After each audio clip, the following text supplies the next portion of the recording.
क्षणिक सुख मिळवण्यासाठी या पोलीस उपनिरीक्षकाने सगळं काही गमावलं आणि महिलेसोबत नको ते कांड करून बसला।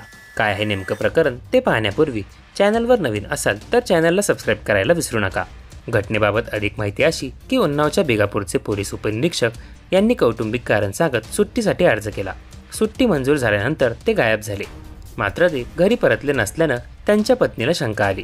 कनोजिया यांच्या पत्नीने पोलीस ठाण्यात धाव घेत आपल्या पतीचा शोध घ्यावा अशी विनंती केली। पत्नीच्या तक्रारीनंतर पोलिसांनी मोबाईल लोकेशनच्या आधारे कनोजिया यांचा शोध घेण्यास सुरुवात केली। तेव्हा त्यांच्या मोबाईलचं लोकेशन कानपूरमधील एका हॉटेलमध्ये आढळून आलं। ज्या हॉटेलमध्ये कनोजिया यांच्या मोबाईलचं लोकेशन सापडलं तिथे पोलिसांनी छापा टाकला। समोर जे दिसलं ते पाहून पोलिसांना धक्काच बसला। कनोजिया यांना त्या हॉटेलमधून एका महिला हवालदारासोबत रंगेहात पकडण्यात आलं। जेव्हा पोलिसांनी या संपूर्ण घटनेची चौकशी केली त्यामध्ये असं आढळून आलं की या पोलीस उपनिरीक्षकानं कौटुंबिक कारण सांगून सुट्टी घेतली होती। मात्र तो कानपूरमधील एका हॉटेलमध्ये महिला शिपायासोबत सापडला।